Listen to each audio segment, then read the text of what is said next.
We know it has been a difficult journey.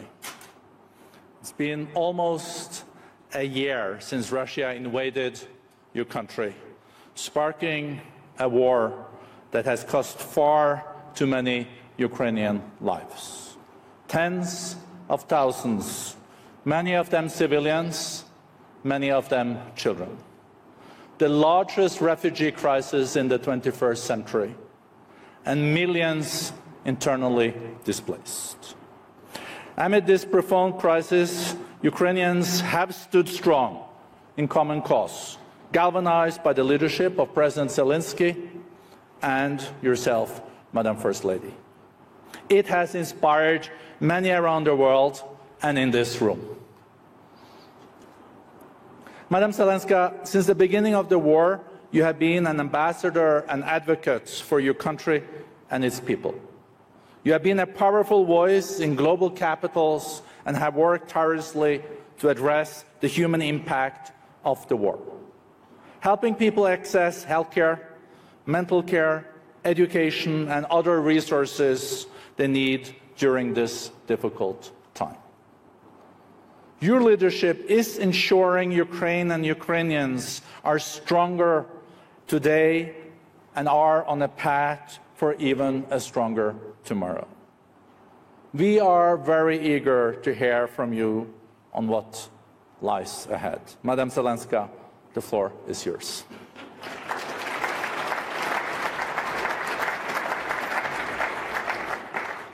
Thank you. Вітаю, пані та панове.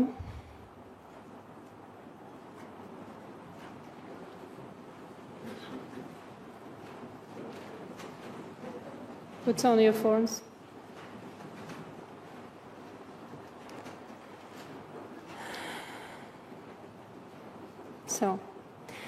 Вітаю, пані та панове, шановні представники і представниці світу, які сьогодні тут, в Європі, в Швейцарії, Давосі. Погляньте, будь ласка, на цей зал. Скільки і яких тут людей? Скільки і яких учасників братимуть участь в заходах форуму? Лідери держав, голови міжнародних організацій, лідери бізнесу, провідні економісти, громадські діячі, журналісти, науковці. Люди, які мають значення для цілих галузей, народів, для всього світу. Вас усіх об'єднує те, що ви дійсно впливові. Але є дещо, що вас роз'єднує. А саме не всі із вас використовують цей вплив. Або часом використовують так, що це ще більше роз'єднує. Таке зібрання, як Давоський форум, існує, бо всі ми внутрішньо впевнені, що немає такої глобальної проблеми, яку людство не може вирішити. Нам вистачить сил та енергії. Сума об'єднаного впливу більше, ніж вага існуючих викликів. Але щоб була сума, має бути складання її складових, тобто глобальна співпраця. І тим більше це важливо зараз, коли агресія Росії в Європі складає різні виклики, які постали перед світом в одну повномасштабну кризу. Зараз є загроза обвалу того життя, до якого звикли люди в світі, або до якого прагнуть люди в світі. Яким може бути життя у світі, якщо буде дозволено бити з танків по атомним станціям? Що буде з інформаційними процесами, коли будуть падати державні кордони і цілісність країни буде руйнуватися тими, хто цього хоче? Що буде з вартістю життя, коли мільйонів людей будуть змушені рятувати своє життя, рятуватись від масового голоду і стануть біженцями? Як світ хоче досягти кліматичної нейтральності, якщо поки не зупинив навіть спалення цілих міст в Україні? Це те, що робить Росія своєю артилерією, ракетами, іранськими дронами. І ви всі знаєте, How can international що problems російська for агресія ніколи climate не мала на меті work обмежитися if Russia destroys it Ця when війна leading може this піти war? далі і зробити кризи This war can go ширшими, further. якщо агресор не програє. Або, It can іншими cross the словами, border of якщо сума Ukraine and нашого go з to вами other впливу countries. не переважить агресію. Пані та панове, If our мій combined чоловік, президент influence України, won't звертаючись beat до this лідерів aggression. 19 найбільш економічно потужних husband, the president of Ukraine, всьому світу формулу, як стати who addressed the most powerful потужними 19 countries in the миротворцями. world, proposed Це 10 пунктів. a formula of resolving російську агресію, а отже this про те, crisis. як не допустити поєднання наявних регіональних та a глобальних 10-point plan to help solve this crisis світову кризу. caused by Russian aggression. Я хочу підкреслити, це пункти не суто I would like to політичні. stress those 10 Кожного з points цих пунктів є are not відчутний purely political, людський рівень.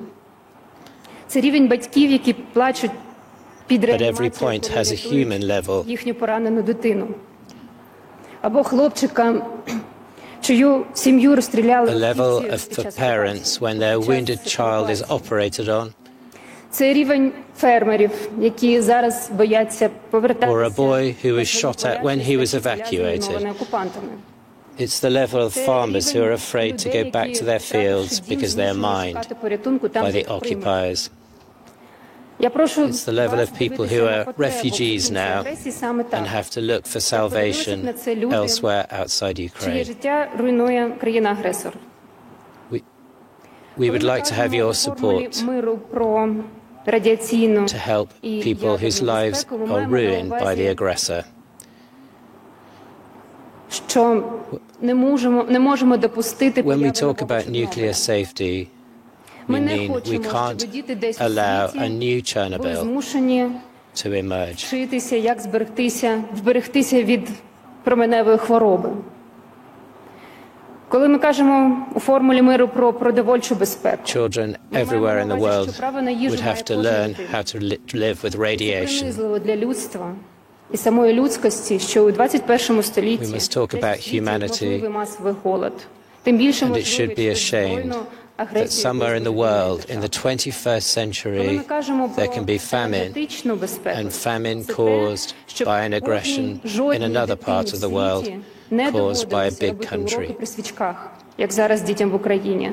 Або щоб жоден лікар не мусив робити операції під світ We need to make sure that ліхтарів, no як це було children нещодавно have to у Львові learn та в Києві. using Для candles мене as they are doing in найближчий пункт формули Ukraine. – це звільнення усіх полонених та депортованих. Тих The most тисяч painful part of this formula is the release of all the deported Ukrainians who were deported to Russia. Не тільки вони переживають тортури. Тортури And they've been lied to невизначеності and told переживають that їхні nobody is going родини. to help them. Це і про тисячі дітей, It's not only яких ми torture мусимо for them, захистити but від also руйнування torture їхнього for their зв'язку з families. рідними і з батьківщиною. And Яке it's about чинить Росія, children віддаючи who need тисячі українських дітей на reinstate всиновлення, contacts незаконне всиновлення with в російські родини. with other children who are still Це in не просто Ukraine. спроба Росії стерти пам'ять їм про те, хто вони є. So it's not only the effort by Russia to erase the memory of who they are, Проти the того, ones що who've been споконвіку deported to Russia. об'єднує матір і дитину, батька і дитину. this is also something to destroy links between parents and children. Тому окремий пункт формули миру – це виведення Every російських human being has the right to live, на території України. and one point of the formula is to withdraw Russian troops from the whole territory of Ukraine and to stop the terror of occupiers against Ukrainians. Але суто з людського боку, на окупованих російської території This will be from the human point of view. наші люди розділені з родинами. Вони чекають на звільнення. І поки цього немає, мільйони людей мусять переживати страх і російські репресії. Millions of people have to live under Russian repression. Це те, чого вимагає гідність кожної людини. Also, justice що is загинула important in із this завалу formula. власного будинку. Це те, чого вимагають діти і Justice дорослі, for every person who які died втратили кінцівки, under the ruins of their own apartment blocks. People who lost their hands and legs because of the bombings. Кожен, хто мріяв про порятунок в Бучі, ховаючись від російських катів. Everybody who dreamed to be saved from Russian, що ніби воєнні злочини та геноцидна політика можуть залишитися безкарними. Це потрібно не лише живим та загиблим українцям, це потрібно світові, щоб ніхто не думав, що насильство можна повторити. Nobody should think that those crimes should go unpunished. Nobody should think that they can repeat what they've done in Bucha and other places після already. російських обстрілів, спалені ліси, закриті території через тисячі різних мін. Кожен розуміє, яка травмована природа. Everybody who saw this nature destroyed by the Russians, nature has been traumatized by this aggression. Що в Україні немає повністю безпечних міст. And after this war destroyed nature, natural environment will be left after this war. There are no safe places in Ukraine. Everybody who's in Ukraine every day risks his or her life. There are no taboos for Russia. In our city of Dnipro, an apartment block was destroyed by a missile. A rocket was created to destroy military ships, but they used it against civilians' targets. And now we know that 43 people died under the ruins. These were people who were at home on a Saturday, and it was enough for Russia to kill them. That's why the ninth point of the peace formula is the guarantee that the escalation won't happen. And they should fix also at the end of this war, when this finishes, not to have a date to start counting the peace period.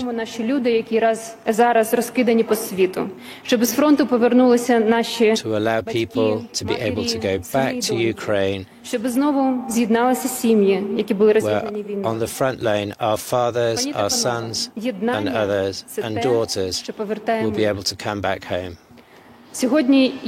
Unity is what gets peace back for humanity. Від президента України. So I'm handing to you the formula from the President of Ukraine to Mr. Alain Berset, the President of Switzerland, to Ursula von der Leyen, the head of the EU Commission, and also to the President of the Chinese Republic. I'm handing this letter, written by my husband, to them. If people are united, then we will overcome even the highest mountains. And we believe that the world will unite around Ukraine.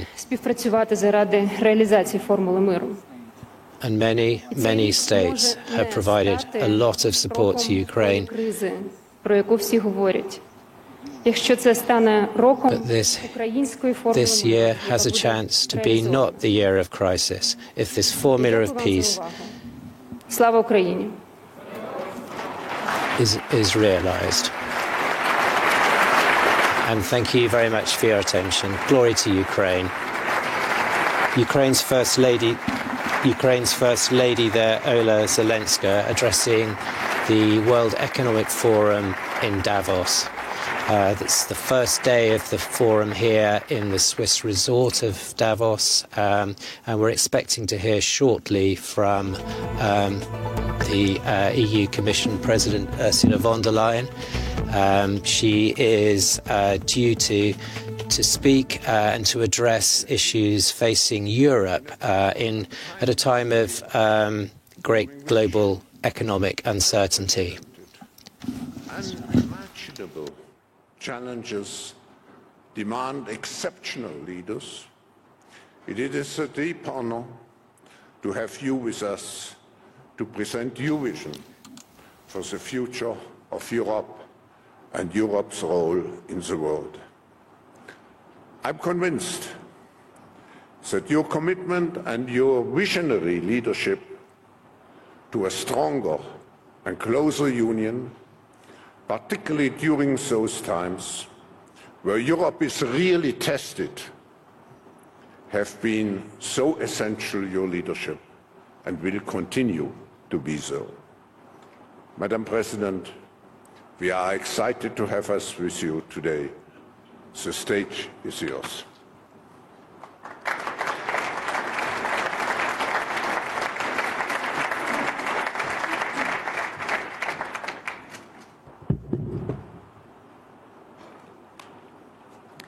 Your Royal Highnesses, That your commitment and your visionary leadership to a stronger and closer union, particularly during those times where Europe is really tested, have been so essential, your leadership, and will continue.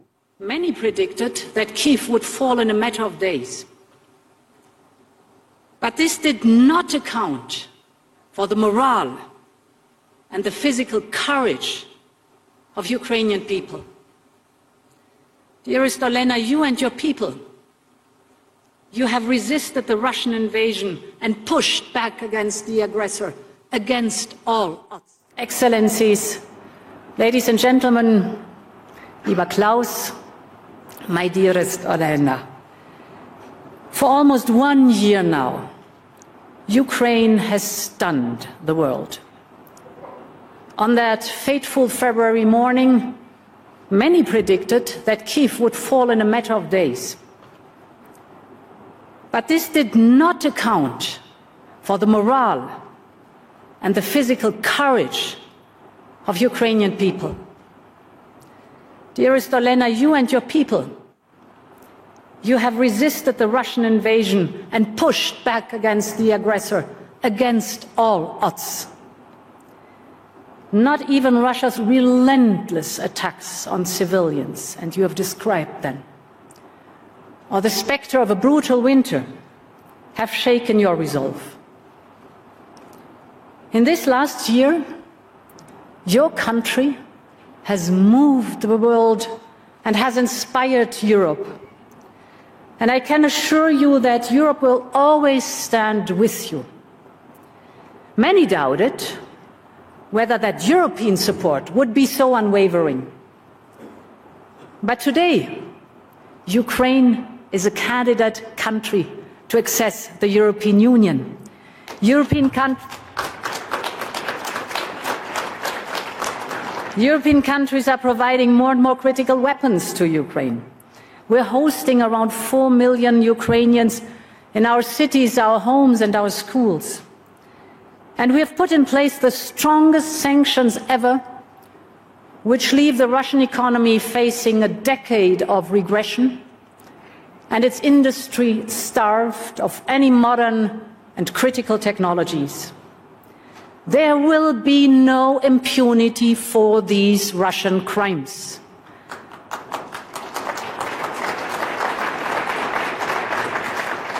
And, my friends, there will be no let-up in our steadfast support to Ukraine, from helping to restore power, heating and water, to preparing for the long-term effort of reconstruction.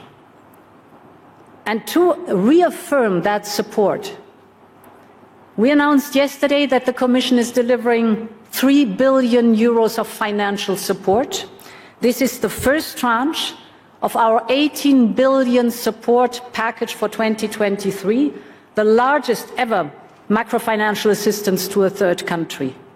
This is a strong message, and this will bolster Ukraine's financial stability, help to pay wages, ensure the running of hospitals and housing services and schools.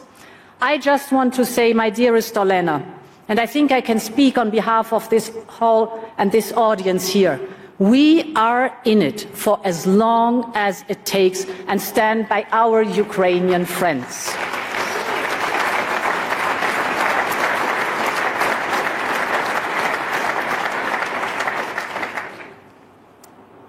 And Europe's reaction to the war is the latest example in how our union has pulled together when it matters the most. Take energy. A year ago, Europe had a massive dependency on Russian fossil fuels built over decades. This made us vulnerable to supply squeezes, price hikes, and of course vulnerable to Putin's market manipulation. In less than a year, Europe has overcome this dangerous dependency. We have replaced 80% of Russian pipeline gas. In parallel, we have filled our storages. Of course, we have reduced our demand by more than 20% in the period from August to November. And through collective effort, we brought down gas prices quicker than anyone expected. From its peak in August, this was 350 euros per megawatt hour. It is now European natural gas prices dropped by 80% by this month. That is below the levels of before the Ukraine war. Europe has once again shown the power of its collective will. Nevertheless, we should be under no illusion how difficult these periods, first of pandemic and then followed by a war, are for our families and for our businesses. And we will have to show the same resolve as we face up to a collision of crises. Dear Klaus, as your global risk report sets it out, we see rising inflation, making the cost of living and the cost of doing business more expensive. We see energy being used as a weapon. We see threats of trade wars and the return of confrontational geopolitics. In addition, climate change already comes with a huge cost. And we have no time to lose in the transition to a clean economy. And that's what I want to speak about. The net zero transformation is already causing huge industrial, economic, and geopolitical shifts, by far the quickest and the most pronounced in our lifetime. It is changing the nature of work. It is reshaping the nature of our industry. But we are on the brink of something far greater. Just think, in less than 3 decades, we want to reach net zero. In less than 3 decades, we have to reach net zero. But the road to net zero means developing and using a whole range of new clean technologies across our economy, in transport, in buildings, in manufacturing, in energy. The next decades will see the greatest industrial transformation of our times, maybe of any times. And those who develop and manufacture the technology that will be the foundation of tomorrow's economy will have the greatest competitive edge. So the scale of the opportunity is clear for all to see. The International Energy Agency estimates that the market for mass-manufactured clean energy tech will be worth around $650 billion a year by 2030, more than triple today's levels. To get ahead of the competition, we need to keep investing in strengthening our industrial base and making Europe more investment and innovation friendly. And that is what investors are looking closely at in the different markets for clean tech. Here in Europe, we moved first with the European Green Deal to set the path to climate neutrality by 2050.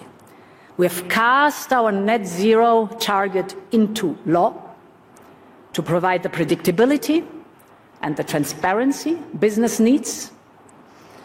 We followed up with our investment firepower of Next Generation EU, that is our 800 billion investment plan, the Just Transition Fund and other instruments across the economy. This is unprecedented investment in clean technology across all sectors of the green transition. Clean tech is now the fastest growing investment sector in Europe, doubling its value between 2020 and 2021 alone. And the good news for the planet is that other major economies are also now stepping up.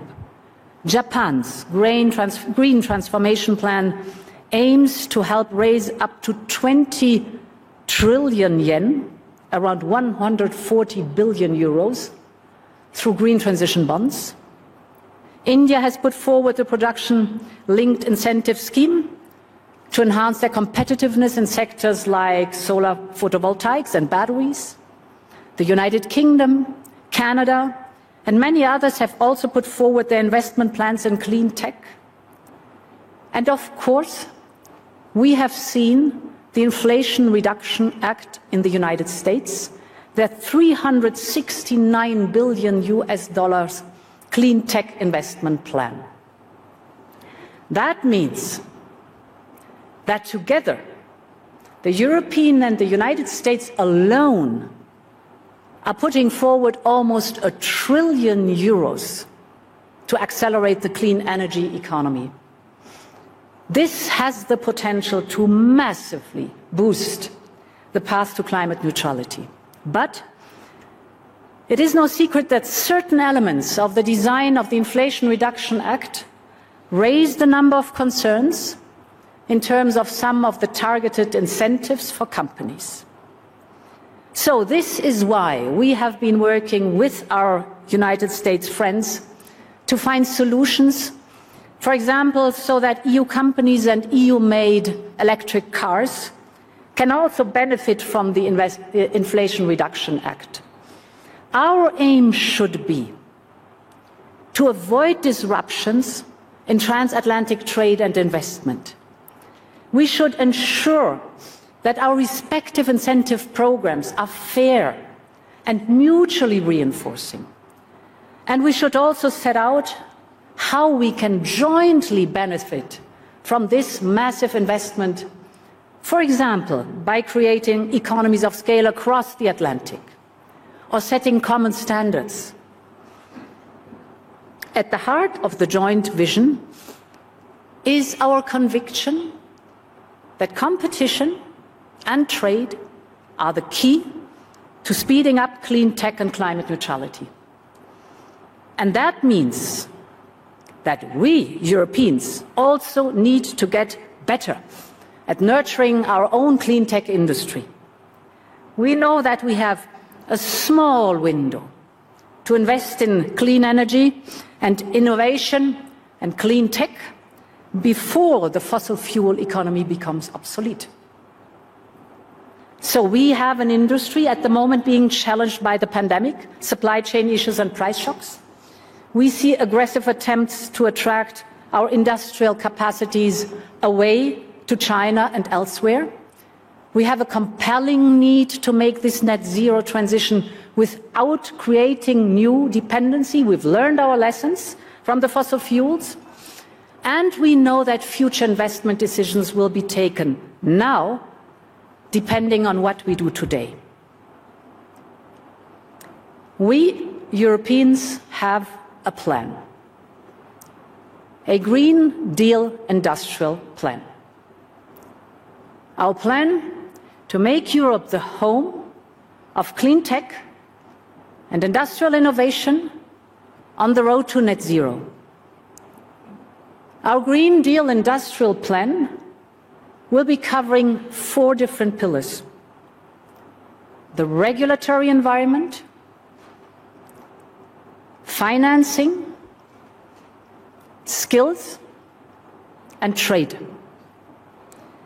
The first pillar is about speed and access. We need to create a regulatory environment that allows us to scale up fast and to create conducive conditions for sectors crucial to reach the net zero goal that we've set ourselves. This includes, for example, wind, heat pumps, solar, clean hydrogen, storage, and other topics. for which demand is boosted by our Next Generation EU and Repower EU investments. To help make this happen, we will put forward a new Net Zero Industry Act. This will follow the same model as our CHIPS Act. The new Net Zero Industry Act will identify clear goals for European clean tech by 2030. The aim will be to focus investment on strategic projects along the entire supply chain. We will especially look at how to simplify and fast-track the permitting process for clean tech production sites. In parallel to this Net Zero Industry Act, we will reflect on how to make important projects of common European interest, the famous IPCEIs, faster to process, easier to fund, simpler to access for small and medium enterprises and for all our member states. The Net Zero Industry Act will go hand in hand with the critical Raw Materials Act. For rare earths, which are vital for manufacturing key technologies like wind power generation, hydrogen storage, you name it. Europe is today 98% dependent on one country, China. Or take lithium, with just 3 countries accounting for more than 90% of the lithium production, the entire supply chain has become incredibly tight. This has pushed up prices and is threatening our competitiveness, so we need to improve the refining, processing and recycling of raw materials here in Europe. And in parallel, we will work with our trade partners to cooperate on sourcing, production and processing to overcome the existing monopoly. To do this, we can build a critical raw materials club, working with like-minded partners from the United States to Ukraine to collectively strengthen supply chains and to diversify away from single monopoly. This is Pillar 1, speed and access through the Net Zero Industry Act. The second pillar of the Green Deal Industrial Plan will boost investment and financing of clean tech production. To keep European industry attractive, there is a need to be competitive with offers and incentives that are currently available outside the European Union. This is why we will propose to temporarily adapt our state aid rules to speed up and simplify them. Easier calculations, simpler procedures, accelerated approvals. For example, simple tax break models. And with targeted aid for production facilities and strategic clean tech value chains to counter relocation risks from foreign subsidies. But we also know that state aid will only be a limited solution which only a few member states can use. Now, to avoid fragmenting of the single market and to support the clean tech transition across the whole Union, we must also step up EU funding. For the medium term, we will prepare a European Sovereignty Fund as part of the midterm review of our budget this year. This will provide a structural solution to boost the resources available for upstream research, innovation and strategic industrial projects. But as this will take time, we will look at a bridging solution where it is most needed to provide fast and targeted support. And to support this, we are currently working hard on a needs assessment. So the second pillar is funding and state aid. The third pillar of the Green Deal Industrial Plan will be developing the needed skills to make this transition happen. The best technology is only as good as the skilled workers who can install and operate it. And with a huge growth in new technologies, we will need a huge growth in skills and skilled workers in this sector. This will cut across all we do, whether it is regulation or finance, and will be the priority of our European Year of Skills. The fourth pillar will be to facilitate open and fair trade to the benefit of all. For clean tech to deliver net zero globally, there will be a need for strong and resilient supply chains. Our economies will rely ever more on international trade as the transition speeds up to open more markets and to access the input needed for the industry.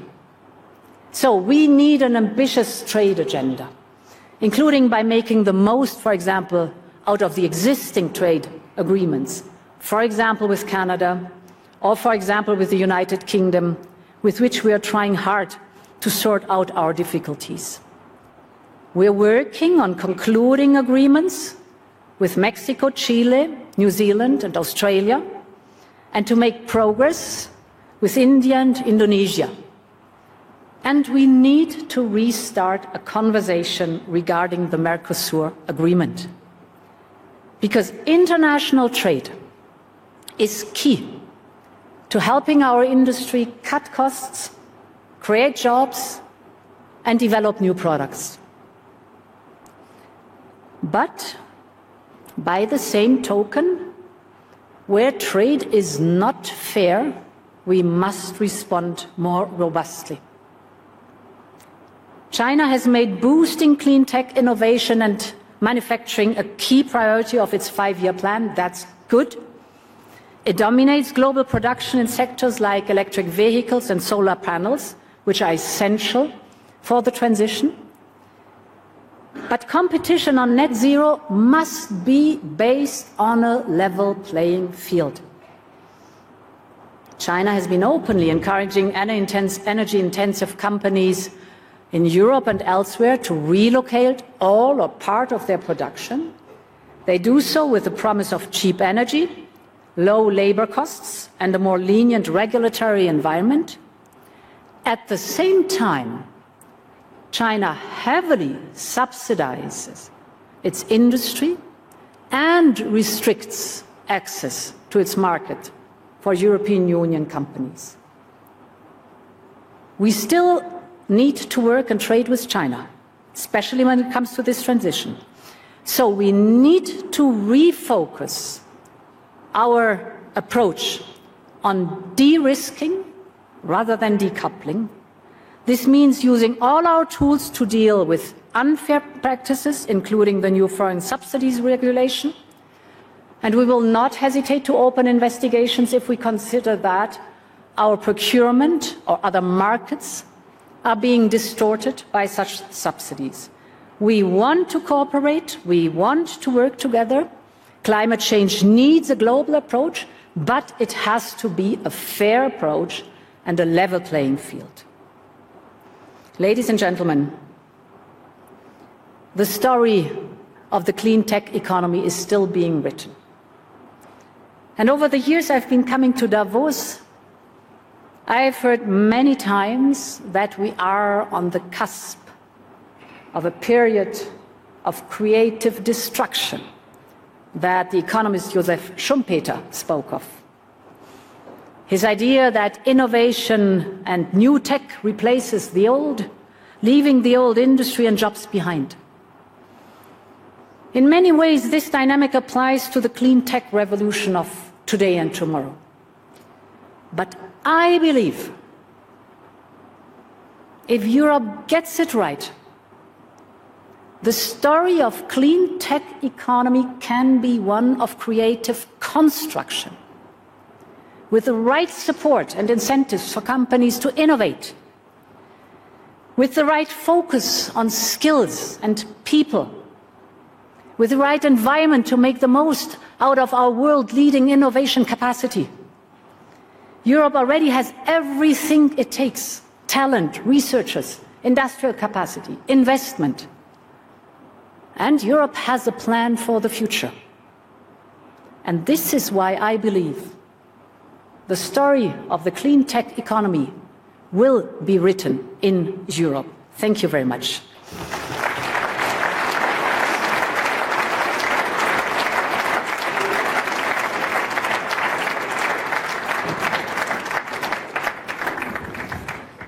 Thank you very much, Madam President, for this clear, comprehensive, upbeat and future-oriented vision which you laid out for Europe. We have time for... So stay with us on Euronews and Euronews Now for this story from the Davos summit in Switzerland.